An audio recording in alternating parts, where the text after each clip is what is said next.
Terry Thompson from the University of Dayton, editor of the journal Health Communication. And I have two topics that I'm hoping we'll be able to cover today. The first one I've got up on the board, and it relates to some work that I'm doing with the World Health Organization, and I'm really excited about it. I thought you might find it interesting, and then I hope to move on to a discussion of health campaigns after that.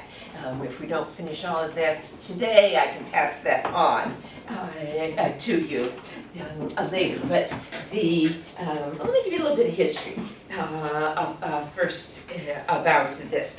You all know that there have been a lot of crises, health crises, in our world recently. Well, you also all know that the World Health Organization plays a primary role in dealing with these crises. They have never had any empirically based guidelines on which to use. You're not surprised to hear that, are you? You must have worked with them before. But they've never had any empirically based guidelines on which to base their dealings with, their reactions to these crises. So especially lately with MERS and Ebola and SARS and various national disasters, they've realized that this is a real problem. Last summer, in June, they brought together a 25-person panel from around the world. A 25-person expert panel. I say expert in quotes since I'm putting myself in that group, and that doesn't sound very humble, but boy, was it a fascinating experience. There was one person from Singapore. There were only two from the U.S. There were people from numerous Middle Eastern, Spanish-speaking, and African, of course, countries. So several people from the various ministries of health, people from Doctors Without Borders. Oh, speaking of which, did you hear about the bombing? Oh, it's so upsetting. MSF. I'm sorry? The MSF bombing. Is that where it was? I just read about it very quickly. Of the hospital? Yeah, Doctors Without Borders, the hospital. Thank you for remembering that location. So, anyway, American Red Cross, no, not the American Red Cross, the World Red Cross. Anyway, fascinating group of people. So they brought us together in June in Geneva to try to begin probably a year-long process of generating guidelines based on something more than this is what worked for us here, which is what they've usually done in the past. So I thought you might be interested in hearing a bit about that, those parts that I am able to talk about, because of course for some things I was sworn to secrecy. But it was really one of the most interesting experiences that I have had as a health communication person, to have all this shared expertise. There were some other academics in there, mostly medical sociologists, one right there in Geneva. So anyway, so it was quite interesting. So, yes, go ahead. Good. That was a question. Oh, okay, very good, very good. Well, I'm glad I was ready for it. So, yeah, social scientists, physicians, nurses, allied health providers, people with campaign design experience and campaign implementers, health public relations practitioners. We have people from the BBC Foundation that funds much health communication research. Boy, she was especially interesting. Various public health scholars, of course, and policy developers, implementers. Now, for people like us in academia, that's an especially important contribution, because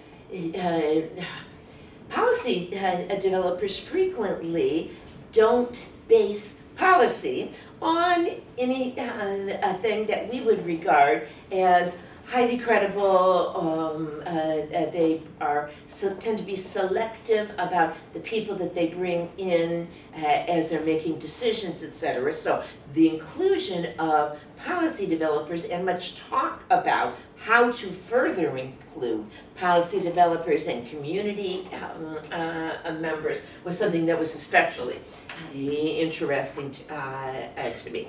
All right, I've hit the wrong button. I probably turned something off. Okay, there we go. There. So the two basic kinds of health crises that they are interested in looking at are, of course, the various illnesses and epidemics, which we have seen so much of, as well as the natural disasters.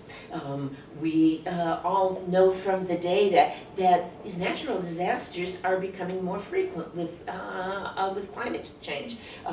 We can see here with the haze, much worse than it, from what I understand, it typically tends to be that climate change is real, and I suspect that the only people who probably deny that are conservative American politicians. That's my perception. From the South. Oh, yes, that's it, from the South. Exactly. Somehow they can't see that, but you don't want me to say too much about that. I'll go ranting on about Fox News, and that will get us off a topic. So, various natural disasters. Now, as we look at illnesses and epidemics, we know that, of course, that historically many were plagues of various kinds, and we had great difficulty controlling this. I say we, like I was there, but I'm not that old.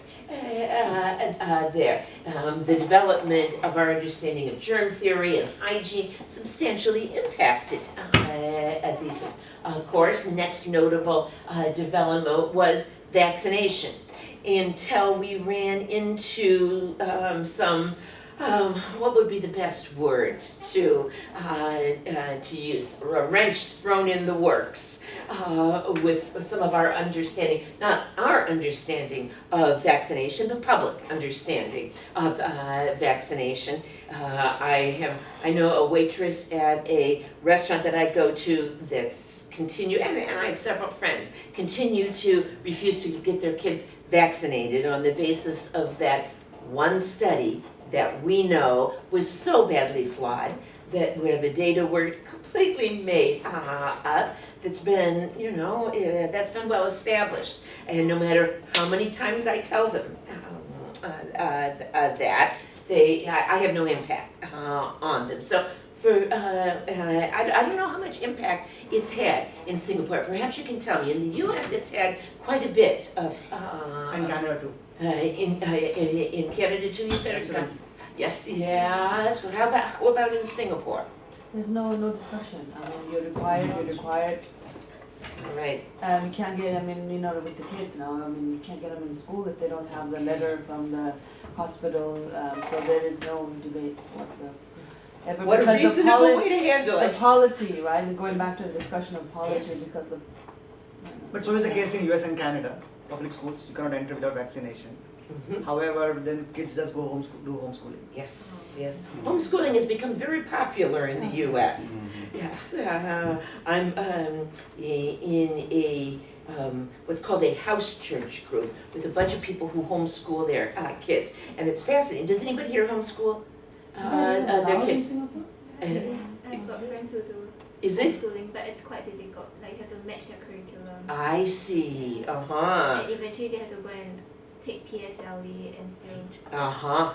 Well, it's become much easier in the U.S. and in Canada too. So many of these people do home a school, and then when they show up for our house church meeting at night, they don't want anything to do with the kids. They would just want to let the kids run wild. And so it's been quite striking for me. But in the U.S., kids who are not getting vaccinated, you probably heard about the Disney World problem. Unvaccinated kid comes in, gets measles, and then gives it to kids who are too young to have been vaccinated. So it's been quite a problem for us. I would be, in general, no, I guess I don't know that I'm in favor of states' rights. I'm definitely in favor of federalism because states make stupid decisions. But I would be much more comfortable with the mandate that all kids have to be vaccinated. Anyway, so we know the problems that this has led to. So the recurrence of some formerly eradicated There's one more issue of vaccination which is occurring, let's say in South Asia, for example, in particular in relation to tuberculosis, is resistance to vaccination or resistance to medication. Interesting. Because of the bad follow-up of, Sure. right, Right. how the medication is taken, Exactly. there's gaps in the treatment, and that creates resistance. Wow. And Now that's a much bigger issue of antibiotics and overdose of. and fortunately, there are some really good scholars studying that and studying how to address that. Tanya Berry has done some very good work on that. But you're right, that's even a bigger issue for us in the States too. So we also know that almost all recent epidemics have spread to humans from animals. We really first discovered this with AIDS, but we found this as a continuing problem. So some notable recent epidemics: HIV, SARS, various influenzas. I just put the popular names up there: Ebola, MERS, etc. So issues with which you are all familiar.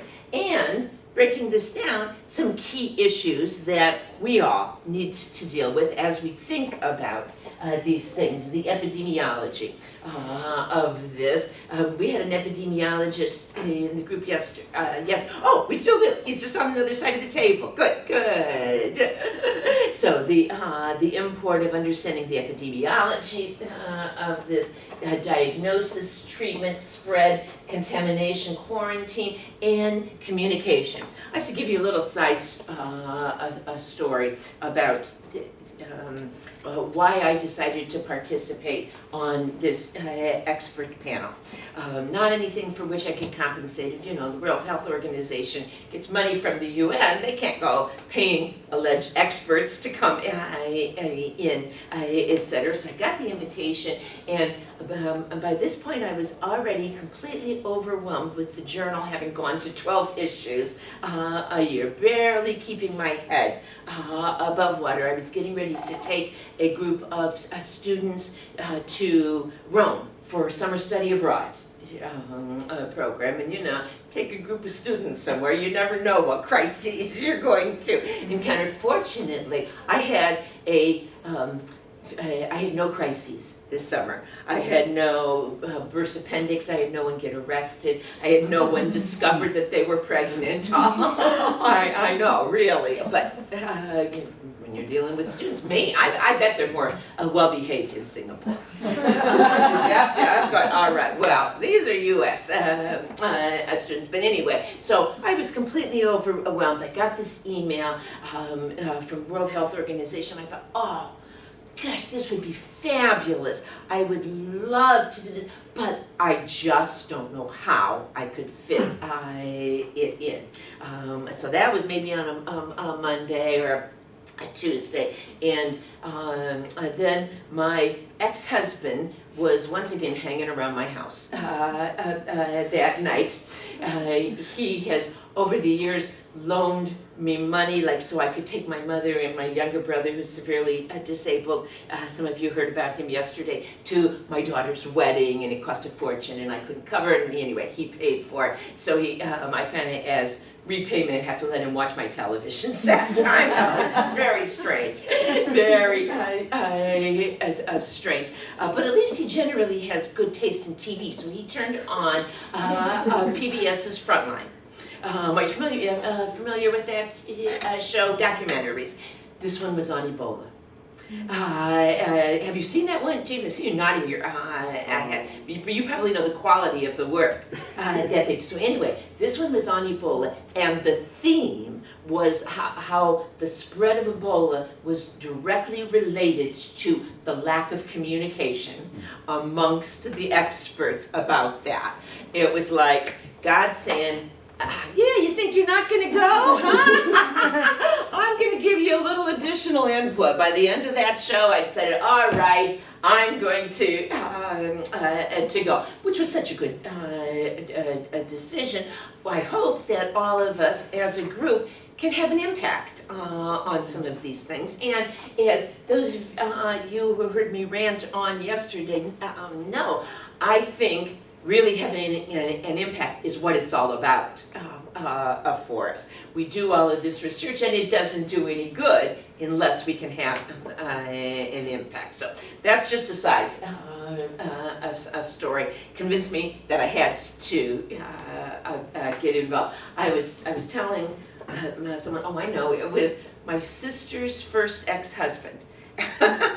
We keep in touch in our family. My sister's first ex-husband was not a good husband, but he's a great ex-husband. He's a great ex-husband. So I was talking to him on the phone. I was telling him about this, and I said, "Can you imagine that Lou, who's my ex, that his television viewing habits could have a positive impact on me?" And he said, it's an expression you may have heard before. Even a stopped clock is correct 2 times a day. I just loved that. Yes. I did not share that with my ex, because I don't think he find it quite as entertaining as I do. So anyway, so some key issues for us to think about. Now, we also know, again, the increasing frequency of natural disasters. I don't think it's just that I'm paying more attention to them than I used to, although that is true, that I am paying more attention to them than I used to. But the data do seem to indicate greater and greater frequency. Now, we know these things go in cycles, etc. But a lot of things for us as people who deal with health-related issues and recovery from them need to deal with. So here we have a tsunami. You probably recognized that. Damage from an earthquake here, volcano. Do you have many natural disasters besides haze and very hot and humid temperatures here in Singapore? I've never heard about many. So you're kind of sheltered from. They tend to be in the periphery. Indonesia, it's got many volcanoes and been recent eruptions and. All right. As well, Philippines. Yeah. Very good. Yeah. Thank you. Okay, so the World Health Organization group is starting with this working definition of risk communication. And risk communicate. Yeah, go ahead. No, so just a question. Why haven't you included lifestyle diseases in the list? Or that was not a mandate of the panel? That was not a mandate of the panel. Certainly important issue. But as you start getting into risk communication, Yep. that's where the real work has happened. Very much, yes. So risk communication is related to many health behaviors, and the World Health Organization is not focusing at this point on all of those. Now, certainly in some of their other work, of course, they do. And they've contacted me over the years about a publication of some of the work that they do, but they're generally so busy dealing with crises that they don't have time to write it up, or even to really well document the impact of their work. When you're trying to save people's lives, you don't always have time to collect the data to document how you did that. But you're right, a very important part of risk communication are lifestyle factors. Some of the factors that we'll talk about later when we talk about health campaigns, because those are frequently targeted towards lifestyle factors. The focus that they're taking at this point with this group is dealing with this definition of risk communication. So risk communication refers to the real-time exchange of information, advice, and opinions between experts or officials and people who face a threat, hazard to their survival, health, or economic or social well-being. Its ultimate purpose is that everyone at risk is able to take informed decisions to mitigate the effects of the threat, hazard, such as a disease outbreak, and take protective and preventive action.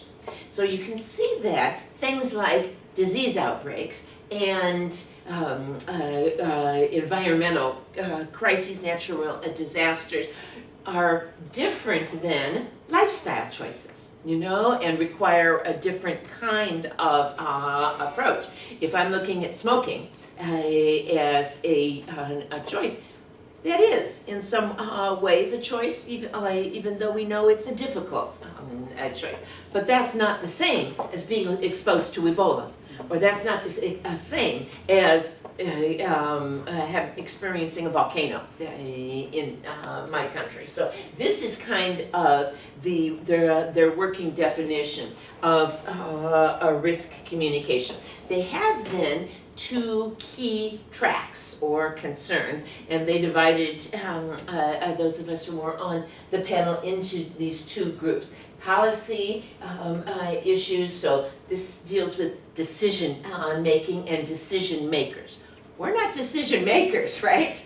We try to get on the ground and function as practitioners, applying our findings, but sometimes people will ask us for our opinions about policy, but not very frequently. How many of you have been consulted on policy issues? Yeah, me neither. Corporate policy, not government policy. That's right. Good. So they divided us into these two groups. And before I go on, I wanted some of your thoughts about the political concerns that you suspect would be encountered as this group, as the World Health Organization overall, tries to move forward in terms of addressing policy and policymakers. What comes to mind? Some speculation on your part. You've been following politics, probably a good portion of your life. You know how political politics are. What do you think? But if you follow the Kyoto Protocol, or in general making statements about commitment to environmental issues, politicians are very happy to make statements, pledge in public. Yeah. Every country has done it. Mm-hmm. China and US did it. India did it 2 days ago. Yes, absolutely. But there is no action on the ground. Mm-hmm. So they will take it at the face value, but not do anything about it. And that's a bigger concern. So it's all words. Good. It's all. I don't like to use the phrase "it's all rhetoric" because rhetoric really, those of us with a background in communication know, has a much broader meaning, and we don't want to use it just in the negative. Oh, that's just rhetoric sense. But it's words there. What else comes to mind? I'm just thinking the different people involved, right? So if you're representing the government, your interest in the policy is very different than, say, you as an academic and your interest in that. So getting everybody to speak the same language. I mean, and I don't mean English, right? But really and in a way it is, right? And use the same words with the same meanings to be able to, first of all, communicate within the group of what you want to communicate externally. I can just imagine that's going to be quite a challenge because everybody's in there for a particular reason, right? Vested interest.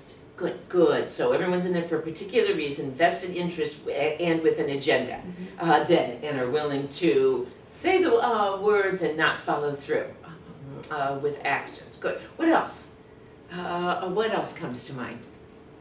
There's this divide, and I'm again using WTO, my experience reading from WTO, all those meetings, is that certain regions will say this is a Western imperialist act.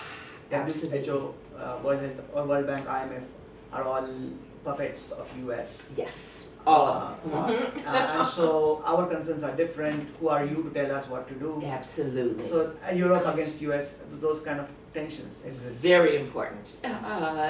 Very important tensions. Yeah. Anything else you want to throw in the mix? Well, the WHO, I read about, recently how the way they respond to the Ebola crisis, and the problem was that all the regional politicians in the part of Africa that were affected, they want to get their mates in, their cronies in, Absolutely. in the key appointments, and they were based in Democratic Republic of Congo. It wasn't really convenient. That's the main WHO center for Africa. And I think as a result of the crisis, they changed the kind of attitude, and the WHO headquarters, they just purged, those who were not supposed to be there. But very political. Very political appointments. Right. So there's too much politics in policy making. Right. Exactly. Absolutely. The wrong kind of politics. The wrong kind of politics. Crony politics. Good. Excellent. All right. So you've got a handle on the difficulties that WHO is going to be encountering as they try to move ahead with this. So their identification of some important policy issues included things like, of course, leadership and governance, that's pretty fundamental. Financing. A lot of these things cost a lot of money, and there are not the finances available. Various information systems and technology. Some places in the world are well linked technologically, others not so much. And thus the communication of a person has come from this country and crossed the border into this country is very difficult, much more difficult than it would be to monitor in a country that's more technologically sophisticated. The human resources to deliver the health care, just enormous and very difficult. Doctors Without Borders can only treat so many people. There are other similar organizations, but there's such a small handful compared to all of the people who need to be treated. So human resources are, of course, a huge issue. Yes. I wonder why there's no knowledge sharing in this policy issue, because I think it's the core issue of it's the knowledge. Yes, and the people at the WHO absolutely agree with you. That's the impetus for this project, to generate the knowledge, to bring it together, and then to share it. So they are exactly on board with where you think they should be going. So let's hope that. Do you use the cross your fingers for good luck? I don't. Here I am, 61 years old. I'm still crossing my fingers. I laugh at myself sometimes. I think that's kind of a juvenile thing to do, but I still do it after all these years. I have it, I guess. And then, of course, tying in with human resources, the whole service delivery process. So many complexities on the policy issues. The key issues that they're focusing on in regard to practice are related to messages and stakeholders. So these are things about which we have expertise. And the committees includes, the panel includes policy makers who are really interesting people. I haven't spent a lot of time around policy makers in my life. I don't know if you, I have, not governmental policy makers. Very interesting. And then the people on the ground. So our primary concern are messages and stakeholders. And the kinds of things that they're interested in are very closely related to the work that many of you do. When the food insecurity issues, the immigrant issues, the migrant worker issues are so related to a lot of these kinds of things. Okay, trying to bring it all together. Then I don't remember exactly what I had in mind with these various groups, but I wanted to throw a picture in here. So the puzzle, trying to put all of the pieces together.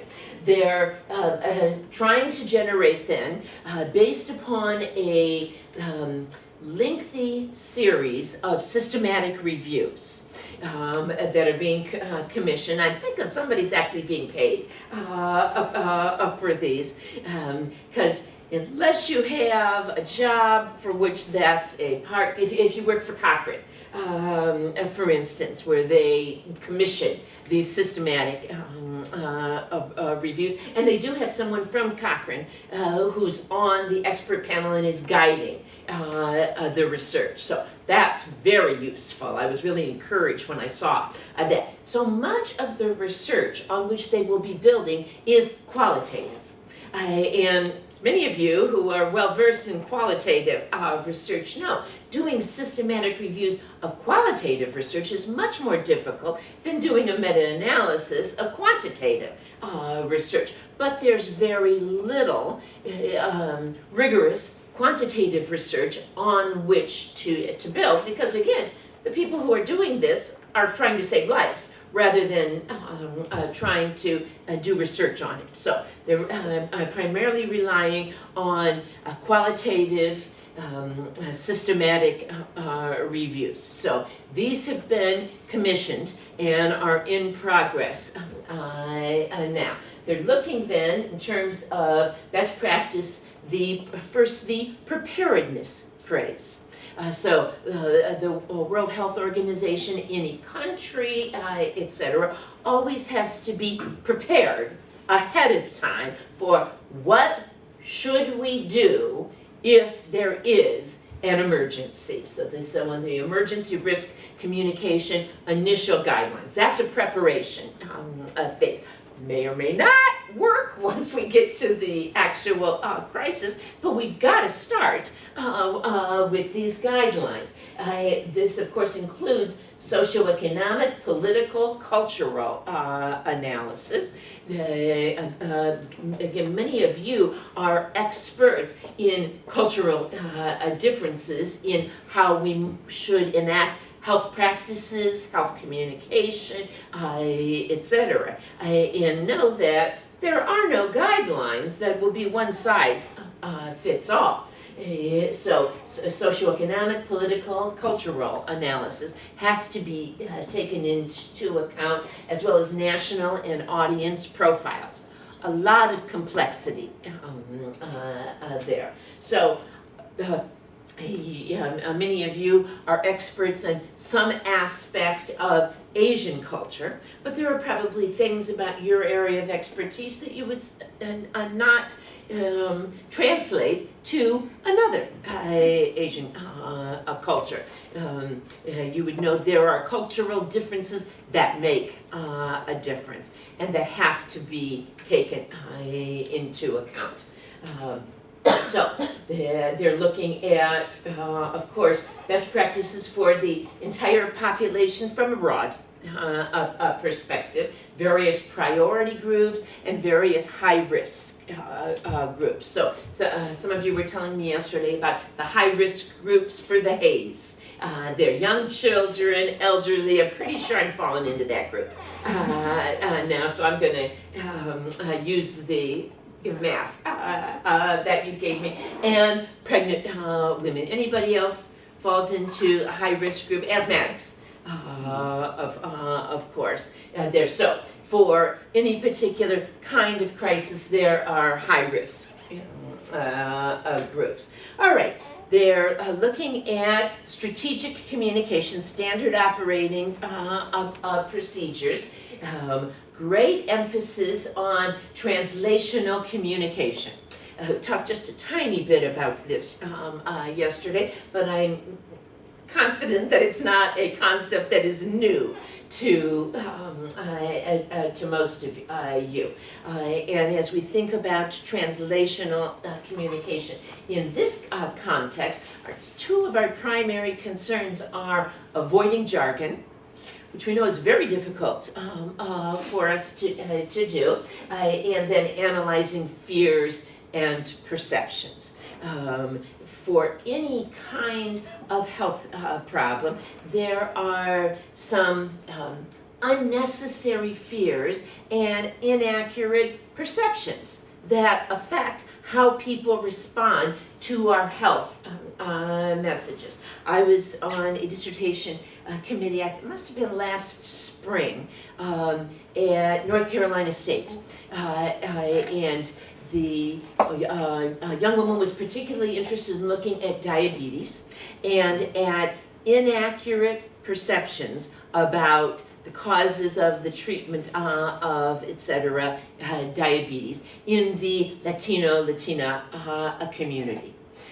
So very focused, but boy did she come up with some interesting findings, things that I would never have thought about. It would never have occurred to me that people would have thought that such and such would cause diabetes, or that if you're not feeling bad, diabetes is no longer affecting you. She came up with interesting identification using some mixed methods of research, so some qualitative and some quantitative. Those fears and perceptions then are things that require some research on our part to identify, so that we can then address them, and they're not always easy to address. So, little cartoon, we need some new jargon. Public is starting to understand what we're talking about. Sometimes that applies to academics, I think, even more than politicians, but jargon is an important issue. All right, trust building is obviously an important part of all of this as you're trying to reach the people who may well be affected by the crisis, the risk that is coming. So for the trust building issue, which needs to be done during the preparedness phase as well as during the actual enactment phase, the dealing with the crisis, the sending out messages, etc. They're focusing on some things that will make sense to all of us. We'll say yes, these are good. Listening to the actual members of the community, finding out what those fears, misperceptions are. You notice down earlier. Down lower on the list, again, the notion of community engagement. Considering the type of work that most of you do, this notion of community engagement is not new to you. You know that this is essential for dealing with any kind for any kind of communication, certainly for any kind of health related issues. But turns out at the Ministry of Health Issues, they're not always so concerned about community engagement as we are.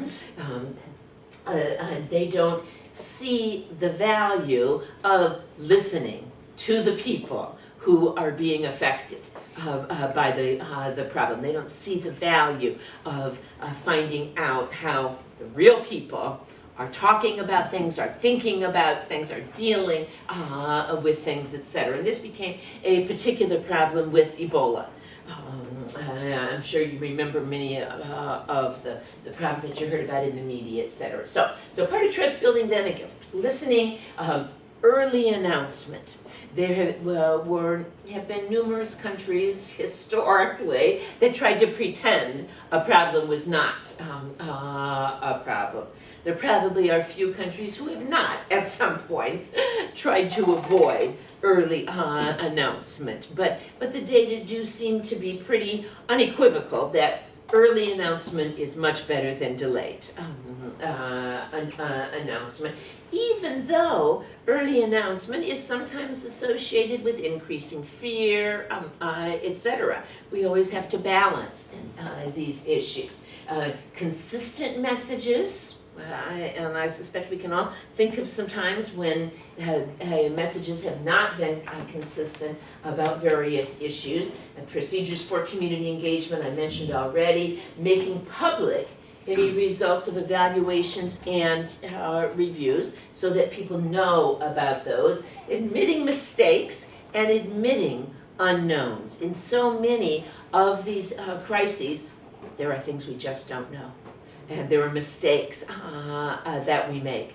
And the data, again, are pretty unequivocal that admitting these, that process is much more productive than trying to brush it under the rug. Is that a metaphor that you'd use here, brush it under the rug?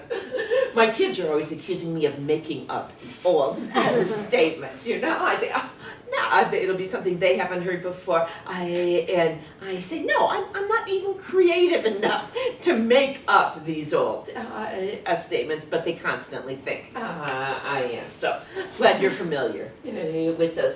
And then, of course, developing and using skilled and credible spokespersons. So all fundamental parts of the trust building. Yes. About the consistent messages, well, sometimes inconsistency is a real part of the science. I mean, It's true. well, it's not sometimes. Yes. At The least uncertainty. when it comes to non-communicable disease, Mhm. it's been a part always. Yes. And how we can be consistent, because it's really damaged the trust. Yes. People keeping saying me that, oh, you will say something else in future. You know? You said something before, you scientists or you clinicians said something before, now you say something else. Sometimes I think it's the role of media that say something Absolutely. immature to the population, but that's a problem. We have a problem with trust building in that way.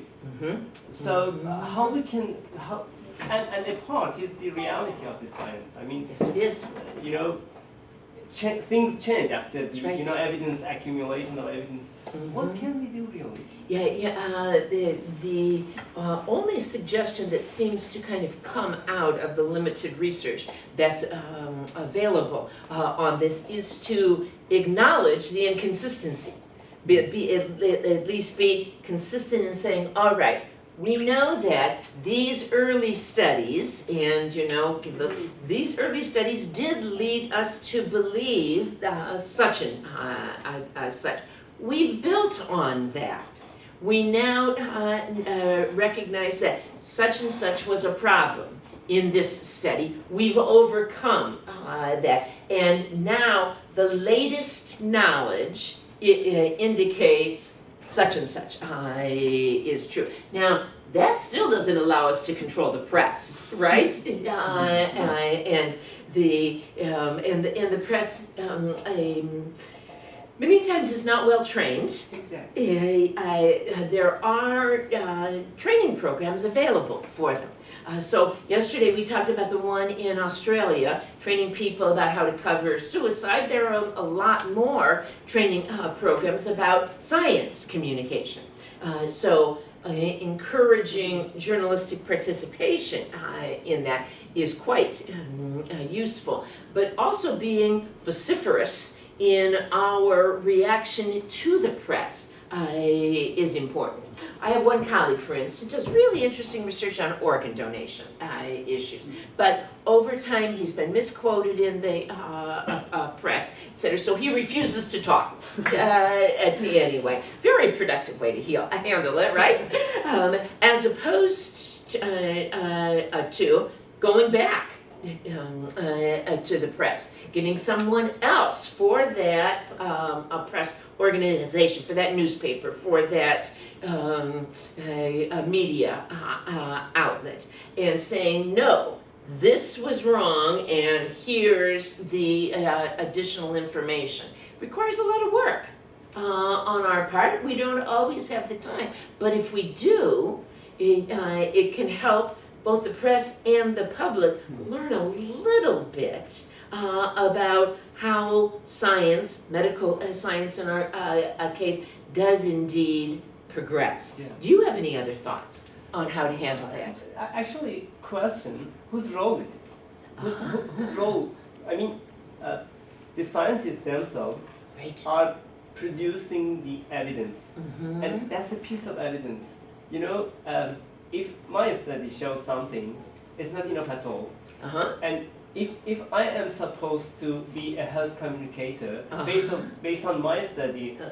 I perhaps, or even more probably, mislead the community by Uh-huh. the message that is inherently immature. Mhm. I mean, it's a danger always. It's there.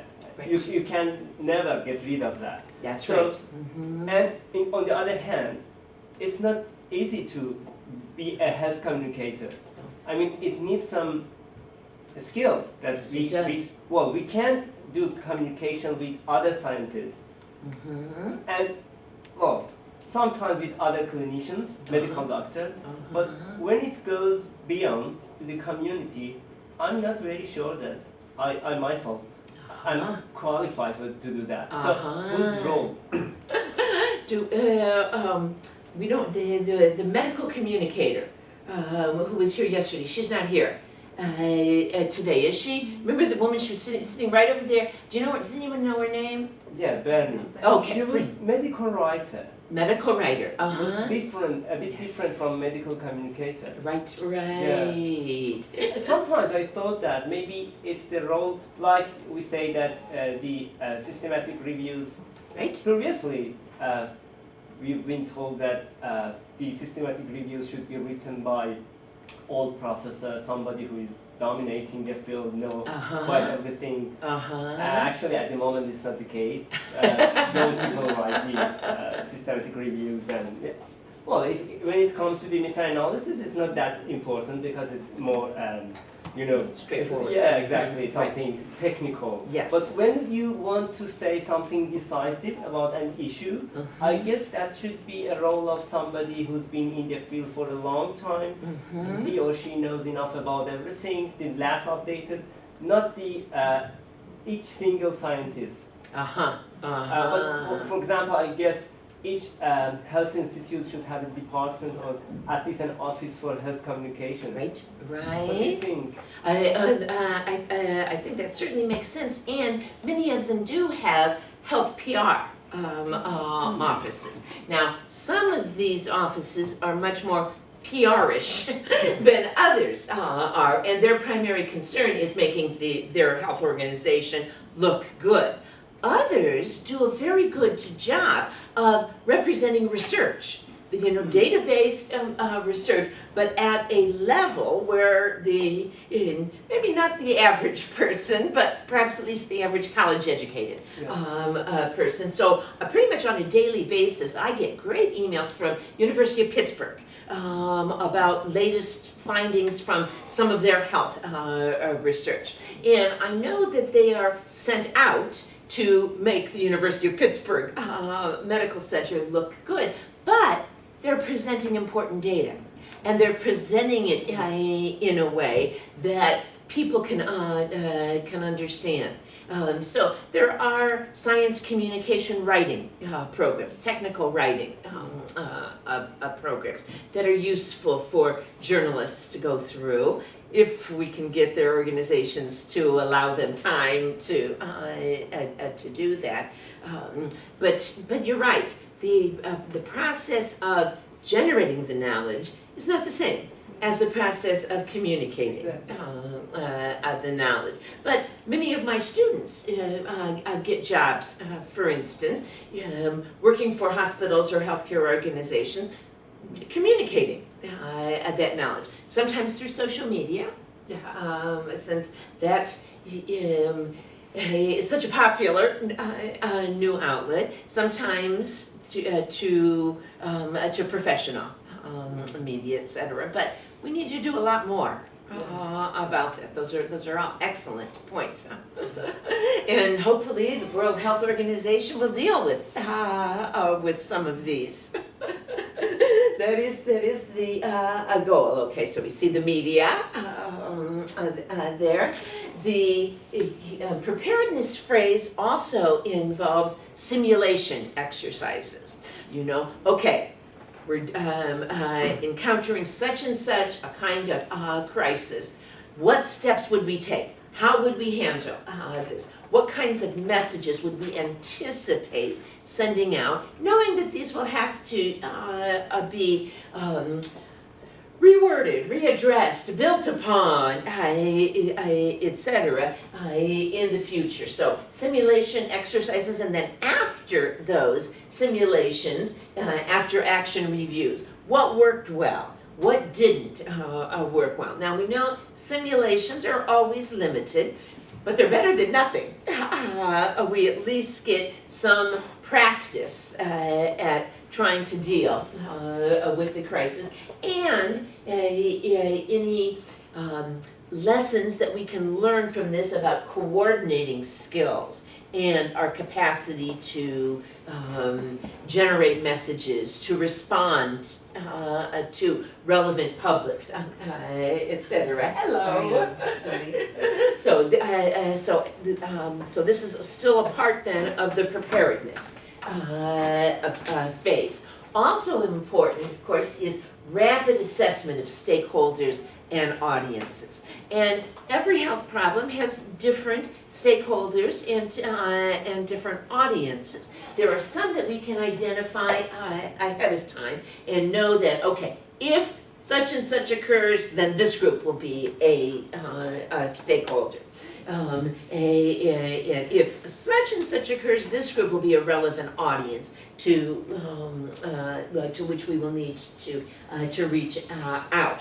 Once we do that, then we start determining stakeholder group preferences, beliefs, practices, and traditions. Many of you have worked directly with specific cultural groups and are experts in the beliefs, in perceptions, traditions that are part of this group. Your expertise then is invaluable as we begin to plan how to address these stakeholders and audiences. So some of it comes from experts like you, some from published studies or country profiles. Those provide a bit of data, sociological and anthropological research about various cultural groups, media, and social media monitoring. So much that we can learn now from monitoring, not quite so much what the mainstream media say, although we do need to start with that. We need to know what the mainstream media are saying about things. But think for a moment for me about the kinds of things that you could learn by monitoring social media as a, let's say, as an Ebola epidemic is beginning. What could you learn from monitoring social media? Some of you use social media a lot more than I do. So what comes to mind? I think actually I know the doctor who is in New York City who got the Ebola from West Africa. I think that at that time the rumors or the news on social media attacking him to serve the community is like really a big problem. Yes. And then it makes the citizens in New York City so fear at that moment. Right. So they're so desperate and say that, oh no, we should not send any doctors to stop that one. But the point actually, if you don't tackle the source, it will bring a lot of problem. Exactly. So Good. I think that the social media play a very important role because at that time everyone go on Twitter, everyone go on Facebook and There you do go. those kind of messages sent out. to the public. And that's true with any kind of crisis, right? There is no crisis that's not addressed by social media. So rather than having to go out and do interviews and focus groups and surveys with people, we can now quickly find out what people's fears are, what their perceptions are, who they're blaming for what kind of messages we need to send to address those concerns. You all heard about the shooting at the community college in Oregon, in the U.S. a couple of days ago. There was a journalist who was using Twitter as his primary source for reaching the victims. So he's, somewhere across the country, and he's reaching out, asking people who had been there, give me your story. He's reaching out to witnesses in that way.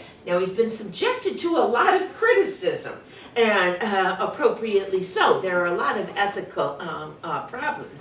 But in some ways, it's just a variation of what we've always done, right? We used to go face to face to try to get witnesses. Now we don't have to do that. So while, again, there are some ethical problems, we can use those sources to gather data about how people are reacting to this Ebola incident, and thus how we need to address the audience.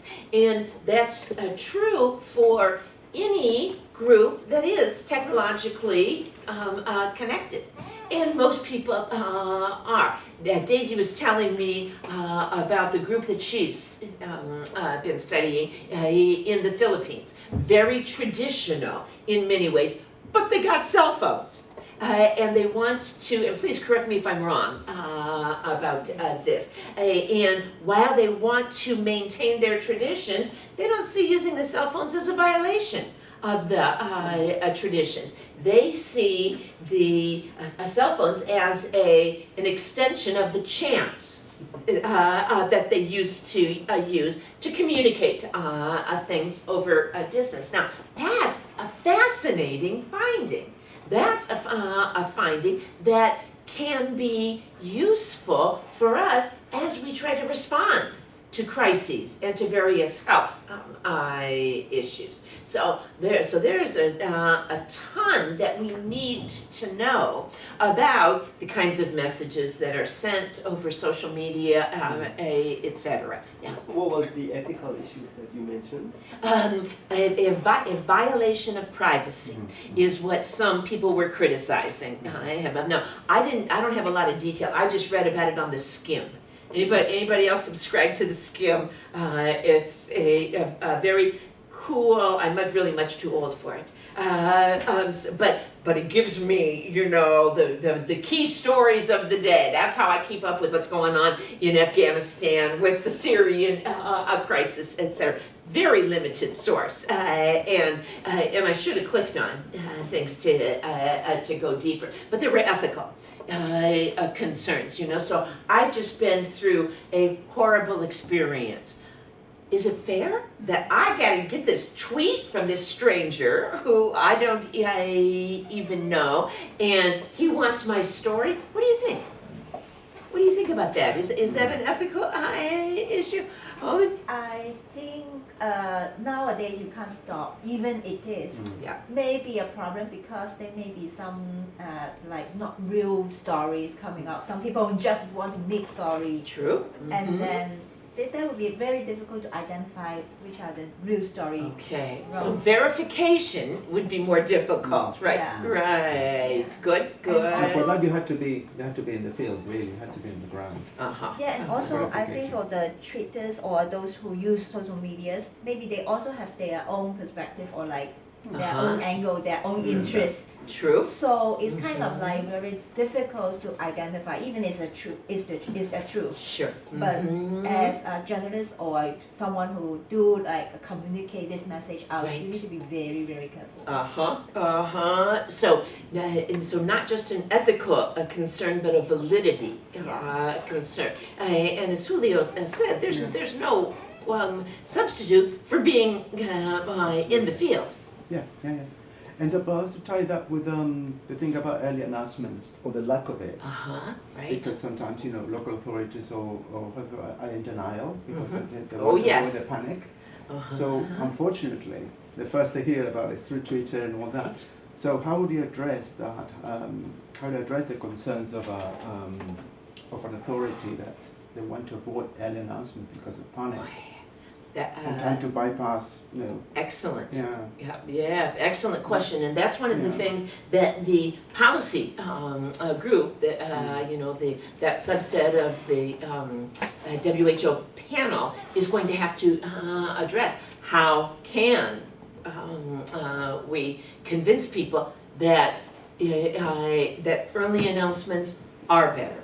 Hopefully, some of the data that are being being collected will help address that. We don't know at this point, but perhaps some of the people from various various health ministries will have some suggestions about that. These people are put on the expert panel because of their experience about it, because of things they have handled well, and let's hope that those kinds of people will have some suggestions about how to encourage politicians, policy makers, to make early announcement, and perhaps noting that these are going to be covered on social media any way will have an impact.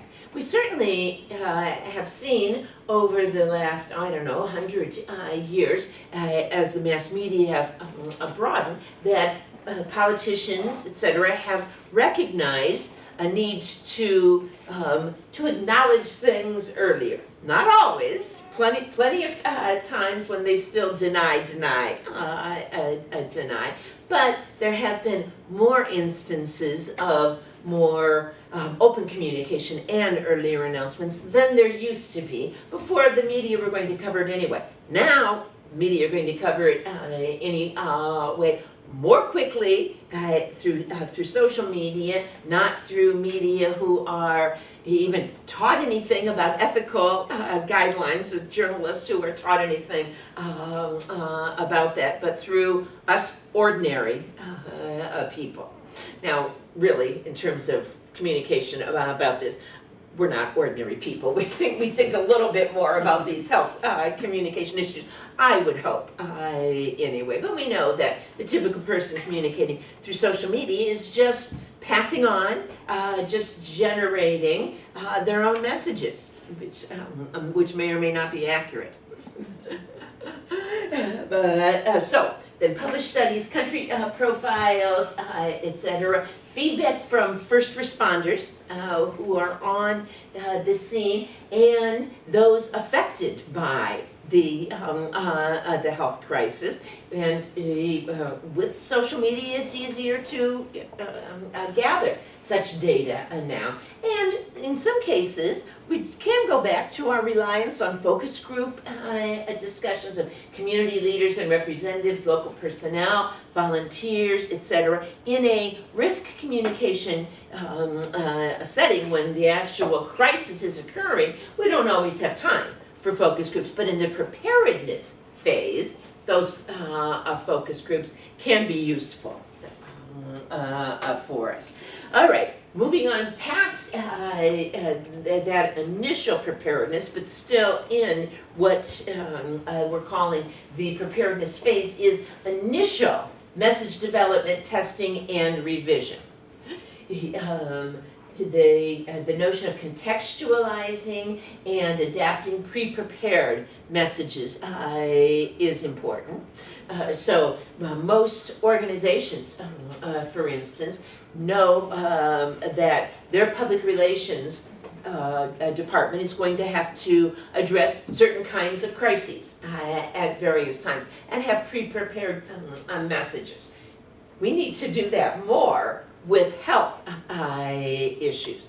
Pre-prepare, test, and revise those messages. Sometimes the messages, as we initially generate them, are not clear to the people on the ground, to the people who need to get that message. So our testing of that needs to then be followed by revision of those messages. We've got to prepare messages that can be delivered in a speedy and flexible way, and have to develop strategies for testing of new messages as they come to be needed in the unanticipated ways, messages, materials, etc. All right, so that was kind of group number one from this expert panel, and the group number two focused more on the on-the-ground issues. That was the part that I was involved in, and the key, won't surprise any of you, the key theme for actually dealing with things on the ground was community engagement. Getting in conversation very quickly with the community leaders, with people who were affected by problems, and the first responders again that we mentioned. So themes, with our overriding theme of community engagement came issues of social mobilization, of the role of interpersonal communications. And I'm using the word as a noun in the plural because it's a pet peeve of mine when people say communications and they're talking about the process of communication there, but used as a noun in the plural, it is indeed acceptable. Just had to rant for a second there. Do you encounter that, like on your campus, people calling you the Department of Communications? There. Officially we are. Officially you are. Oh. But we are having this debate recently about communication and communication. All right. So you understand. So we was look, because we as a department we're going through this crisis right now. Is it S or is it not an S? What does that communicate, right?